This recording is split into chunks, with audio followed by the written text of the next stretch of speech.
اعوذ باللہ من الشیطان الرجیم بسم اللہ الرحمن الرحیم الحمد للہ رب العالمین الرحمن الرحیم والصلاة والسلام علی سید الانبیاء والمرسلین امام المتقین خاتم النبیین سیدنا و مولانا محمد وعلی آلہ و اصحابہ اجمعین۔ روحانی سفر کی منازل میں جو اگلی منزل ہے اس کو کہتے ہیں اعتصام۔ بنیادی طور پہ اس کا مطلب ہے پناہ لینا۔ اللہ تبارک و تعالیٰ نے قرآن مجید میں یہ حکم فرمایا ہے کہ سب مل کر اللہ کی رسی کو مضبوطی سے تھام لیں، اور یہاں پہ ہم مسلمانوں کا یہ عقیدہ ہے کہ یہ جو اللہ کی رسی ہے یہ قرآن اور حدیث ہے، قرآن اور سنت ہے۔ پھر ایک اور مقام پہ اللہ تبارک و تعالیٰ نے فرمایا کہ اللہ سے وابستہ ہو جاؤ، وہی تمہارا کارساز ہے، وَمَوْلَاكُمْ، وہی تمہارا کارساز ہے۔ اب یہ جو اعتصام ہے جس کا مطلب ہم نے آپ کو بتایا پناہ لینا ہے، ان دونوں آیات کے اندر اسی مادے کا الفاظ استعمال ہوئے ہیں۔ اس میں دو باتیں ممکن ہیں اور انہی دو آیات سے یہ دو باتیں سامنے آتی ہیں۔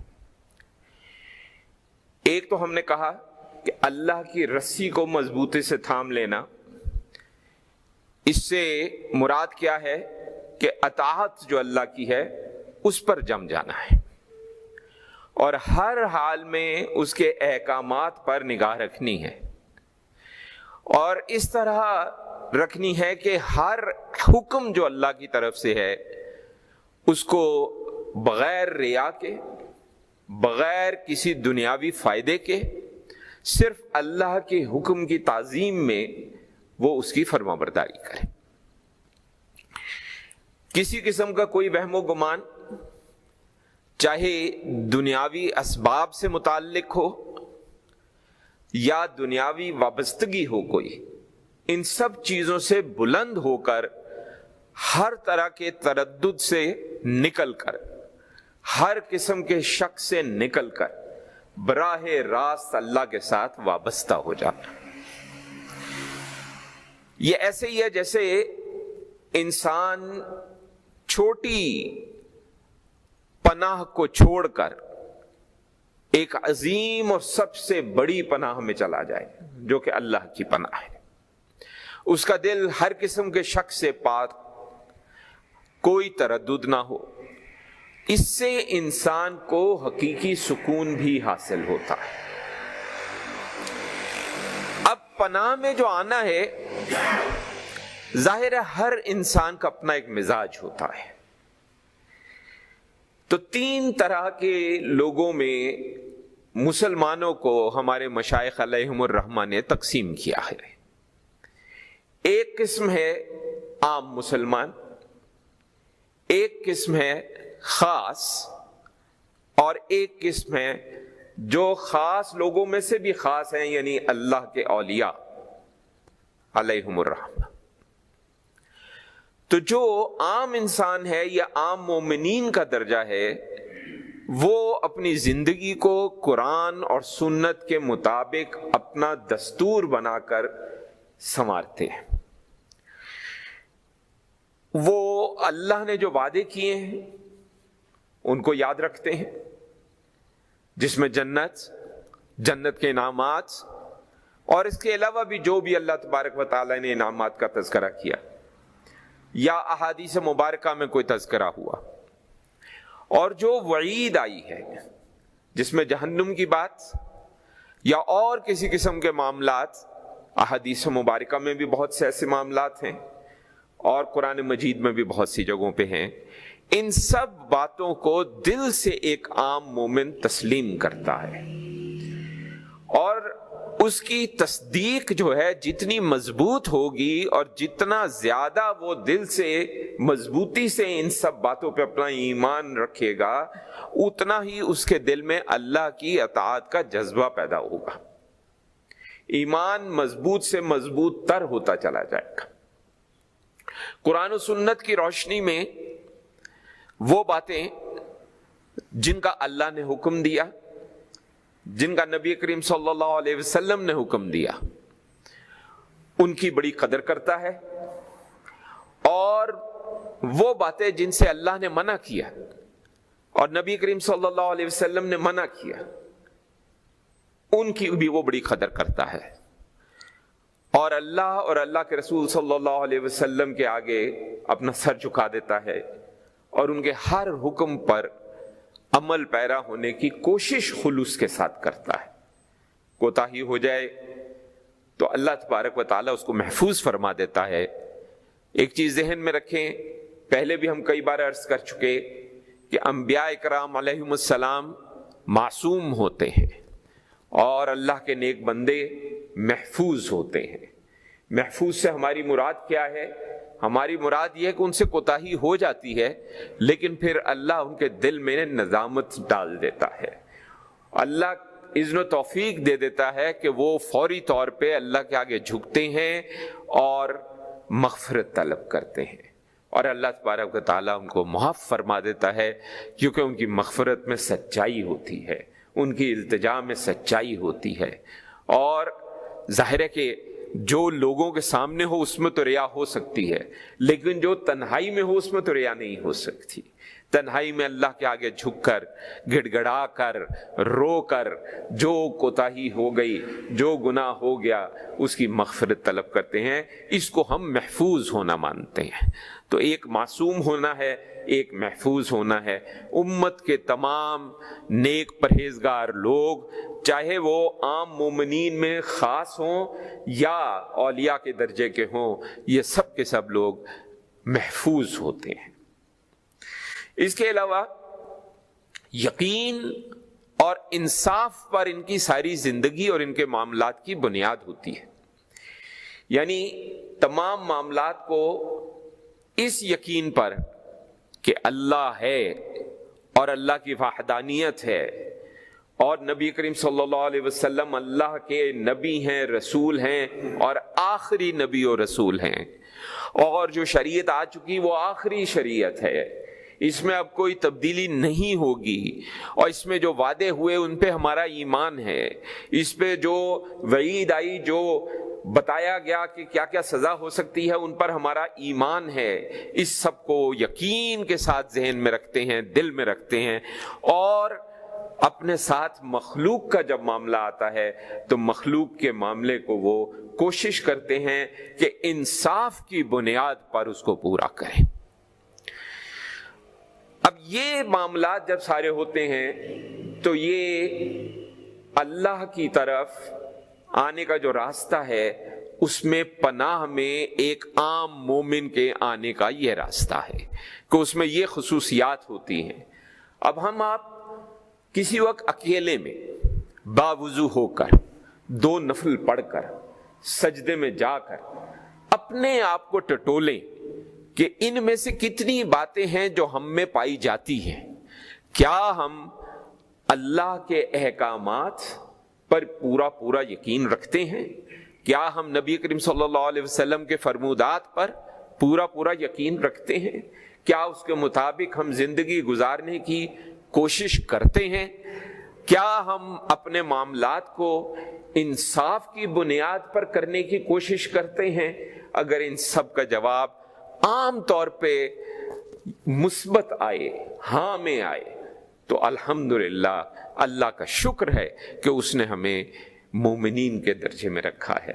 لیکن اگر اس میں ہمیں کوتاہی نظر آتی ہے تو پھر جیسا ہم نے کہا کہ ہم نے دیکھنا کہ کیا ہمیں اس کوتاہی کا ادراک ہوتا ہے یا نہیں ہوتا ہے۔ اگر اس کوتاہی کا ادراک ہوتا ہے اور ہم اللہ سے مغفرت طلب کرتے ہیں تو بھی الحمدللہ اللہ کا کرم ہے ہم پہ، یقیناً مومنین میں اللہ تبارک و تعالی ہمیں اٹھائے گا انشاءاللہ۔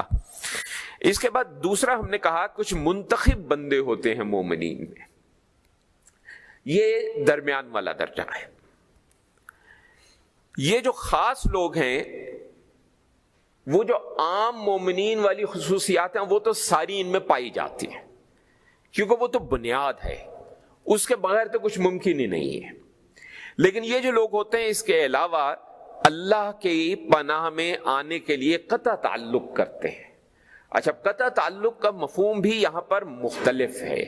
یہاں پہ اس کا وہ مفہوم نہیں ہے کہ میں آپ سے ملنا چھوڑ دوں اور میں آپ سے بات کرنا چھوڑ دوں اور میں گھر سے نکلنا چھوڑ دوں اور گھر میں مہمان آئے تو میں اس کی مدارت کرنا چھوڑ دوں۔ یہ اس کا قطعاً مطلب نہیں ہے۔ اس میں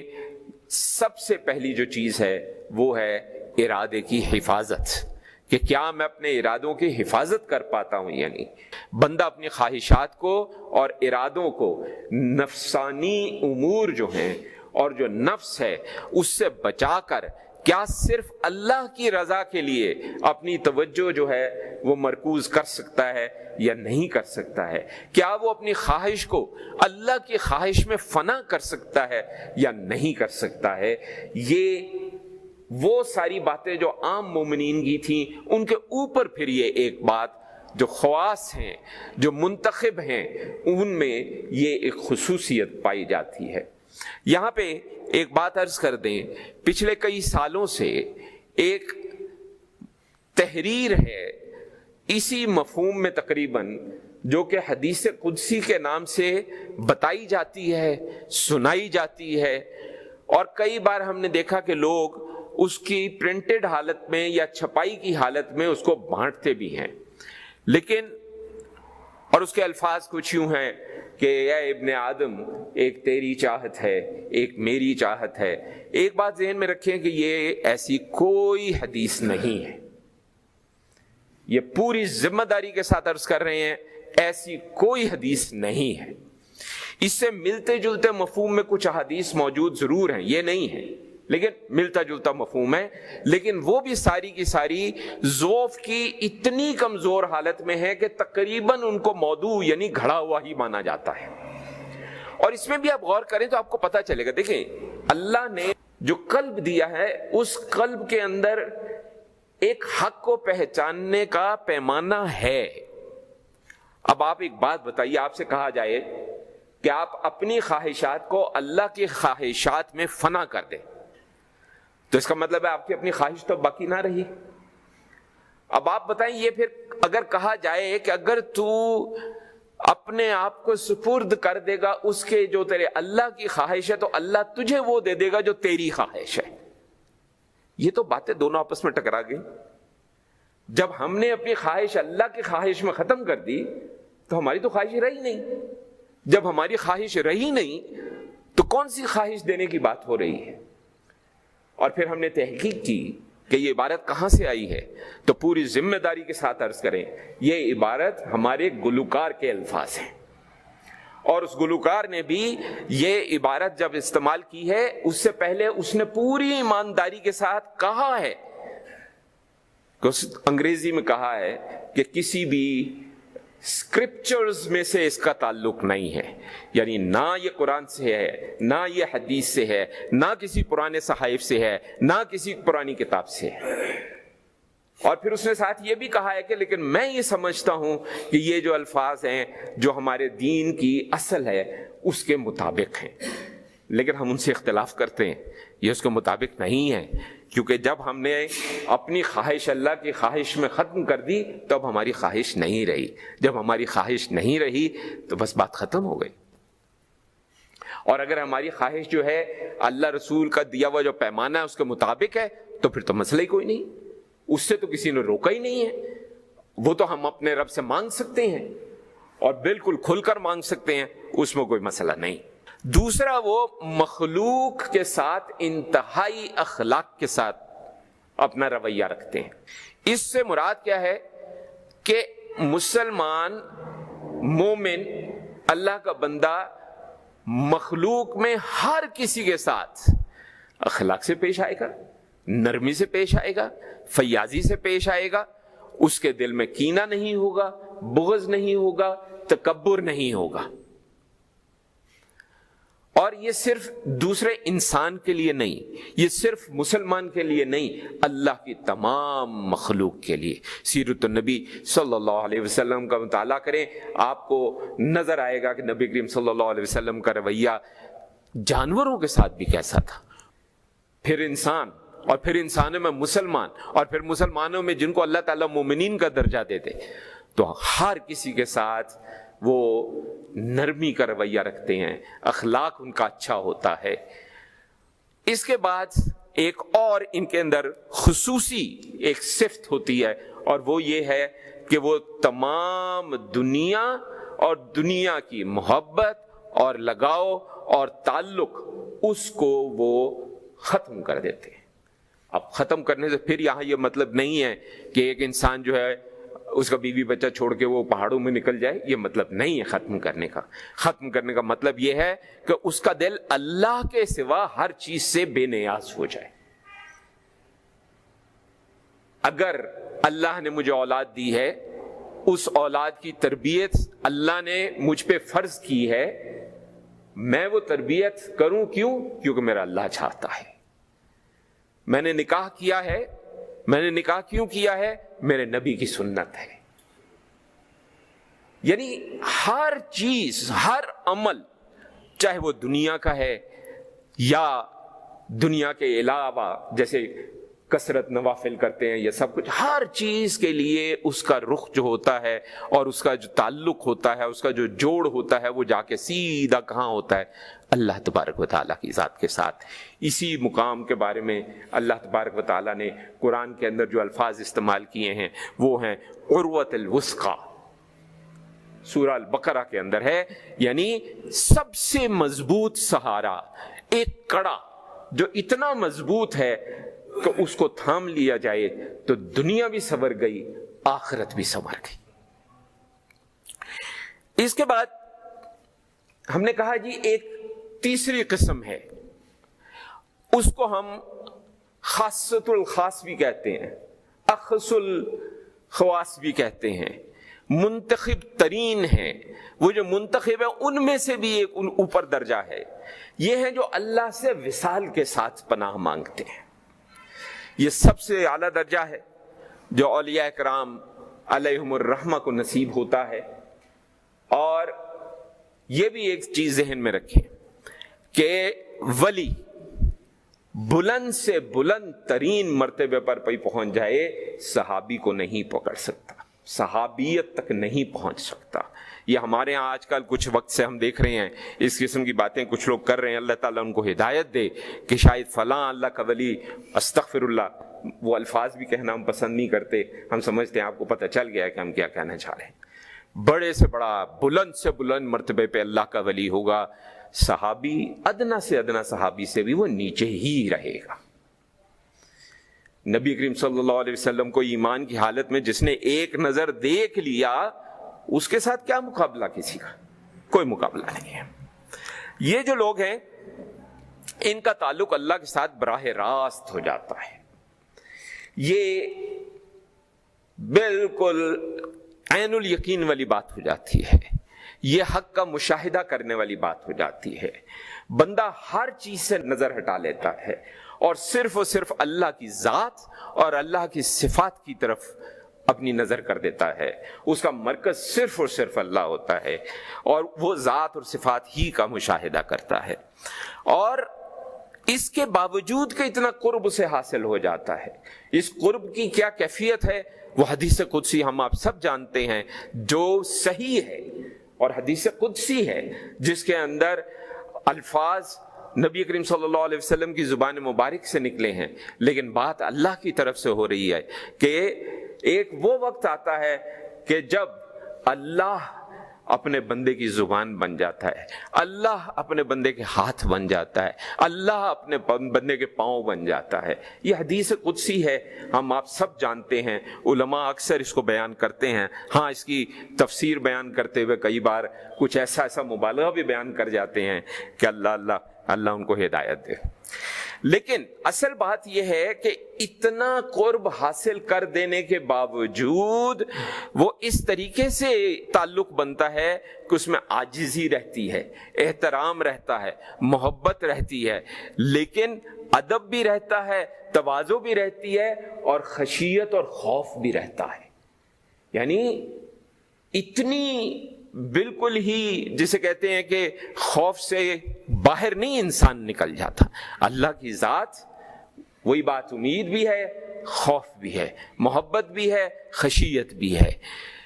تو یہ معاملہ جو ہے نا صرف جسمانی معاملہ نہیں ہے، یہ معاملہ ہے جہاں پہ دل بھی ساتھ ہوگا، یہ معاملہ ہے جہاں پہ دماغ بھی ساتھ ہوگا، اور دل و دماغ سے بھی وہ اپنی ہستی کو اس طریقے سے نکالنے کی انسان کوشش کرتا ہے کہ وہ اللہ کی قربت کے لائق قرار دے دیا جائے اور اللہ تبارک و تعالیٰ اسے اپنے دوستوں میں شمار کر لے. اب جب قرب حاصل ہو جاتا ہے تو پھر محو ہو جاتا ہے، لیکن اس کے باوجود اس کے تعظیم میں، تکریم میں کوئی کمی نہیں آتی ہے. ادب اور خوف بڑھ جاتا ہے، محبت، خوف، انس، ہیبت، قرب، ادب، ہر چیز میں اضافہ ہو جاتا ہے، اور اس قرب کے باعث ہر چیز سے وہ انسان کو غفلت ہو جاتی ہے. یعنی اس قدر مشغول ہو گیا کہ دنیا اور اس کی ساری چیزوں سے وہ بے خبر ہو گیا، اللہ کے سوا اس کو کسی اور کا خیال نہیں ہے. اس کو ہمارے بزرگوں نے بڑے اچھے کچھ الفاظ میں کہا کہ یہ ایسے ہی ہے کہ دنیا میں رہنا ہے تو دنیا کو جیب میں رکھو، دل میں نہ رکھو. کیونکہ جیب میں ہوگی تو اپنے اہل خانہ پہ بھی خرچ کرو گے، اللہ کی مخلوق پہ بھی خرچ کرو گے، اور اگر دل میں ہوگی تو پھر اللہ کی مخلوق پر بھی خرچ نہیں کرو گے. ابھی کچھ دیر پہلے ہی کچھ لوگوں کی بات ہو رہی تھی، ہمارے کئی ایسی مذہبی شخصیات ہیں جن کے پاس اتنا اللہ نے ان کو نواز دیا دنیاوی لحاظ سے، کوئی 4-5 بندے ملیں تو پورے پاکستان کا قرضہ ادا کرتے، لیکن ان کو توفیق نہیں ہے. بس کیا فائدہ ایسی دنیا کا کہ جس میں توفیق نہ ہو. اللہ سے توفیق کے ساتھ دنیا مانگیں اور پھر اللہ کی مخلوق پر اس کو خوب خرچ کریں، اور جتنا خرچ کریں گے پورے خلوص کے ساتھ، سچے دل کے ساتھ، سچی نیت کے ساتھ، اللہ تبارک و تعالی ہمیں دنیا میں بھی اتنا زیادہ نوازتا چلا جائے گا، اور آخرت میں تو جو پھر اس کی نوازش ہوگی اس کا تو بیان ہی ممکن نہیں ہے. اور ہمیں جو یہ چھوٹی چھوٹی تکلیفیں آتی ہیں، ان چھوٹی چھوٹی تکلیفوں کا اتنا بڑا صلہ روز قیامت اللہ دے گا، اور اگر کوئی بڑی تکلیف آتی ہے تو اس کا پھر اتنا ہی بڑا اللہ تبارک و تعالیٰ ہمیں صلہ دے گا. ہاں یہ ہے کہ اگر تکلیف ہے اللہ کے آگے جھک جائیں، اور اگر بہت زیادہ فراوانی ہے تو پھر اللہ کے آگے جھک جائیں. اس وقت آپ نے جھکنا ہے شکر گزاری میں، اور اس وقت آپ نے جھکنا ہے اللہ سے معافی مانگنی ہے، مغفرت طلب کرنی ہے، اپنی کوتاہیوں کو تسلیم کرنا ہے، اور اللہ سے کہنا کہ یا اللہ مجھے معاف فرما دے، اگر میری کسی کوتاہی کی وجہ سے مجھ کو یہ مشکل آئی ہے مجھے معاف فرما دے. تو ہی ہے جو میری مشکلات کو ختم کر سکتا ہے، تو ہی ہے جو مجھے اس دنیا میں بھی نواز سکتا ہے. اسی لیے ذہن میں رکھیں، اعلیٰ ترین دعاؤں میں جو ہماری دعا ایک ہے وہ ہے ربنا آتنا فی الدنیا حسنۃ وفی الآخرۃ حسنۃ وقنا عذاب النار. اس دنیا میں بھی اچھا چاہیے، آخرت میں بھی اچھا چاہیے. بس اس چیز کو ذہن میں رکھتے ہوئے، دل میں رکھتے ہوئے، یہ جو پہلے ہم نے کہا عام مومنین ہیں، پھر خاص لوگ ہیں، پھر خاصوں میں خاص لوگ جو ہیں وہ اس مقام پر پہنچ جاتے ہیں کہ دنیا ان کی جیب میں ہوتی ہے، دل میں نہیں ہوتی ہے، دماغ میں نہیں ہوتی ہے، نفس میں نہیں ہوتی ہے. ان کی روح بالکل نفیس ہوتی ہے، اور بالکل کثافت سے پاک ہوتی ہے، انتہائی لطیف ہوتی ہے. انبیاء اکرام علیہم السلام اور صحابہ کرام رضوان اللہ تعالی علیہم اجمعین کے بعد سب سے زیادہ لطیف جسم اور سب سے زیادہ لطیف روح جو ہوتی ہے وہ اس تیسری قسم کے لوگوں کی ہوتی ہے جن کو اللہ تبارک و تعالیٰ اپنے قرب سے نواز دیتا ہے. آئیے ہم اللہ سے آج التجا کریں کہ اللہ تبارک و تعالی ہم میں یہ ساری ہمیں اذن و توفیق بخشے، ہمیں یہ ساری خصوصیات پیدا ہوں اور اللہ کا قرب جو ہے وہ ہمیں حاصل ہو جائے، تاکہ ہم اس دنیا میں بھی سکون میں رہیں، آخرت میں بھی خوش رہیں، یہاں بھی خوش رہیں، ادھر بھی خوش رہیں۔ اللہ تعالیٰ دنیا اور آخرت دونوں میں ہم سب کو کامیاب کرے اور بلند مرتبہ عطا فرمائے، آمین۔ وصلی اللہ علی خیر خلقہ سیدنا و مولانا محمد وعلی آلہ و اصحابہ اجمعین برحمتک یا ارحم الراحمین۔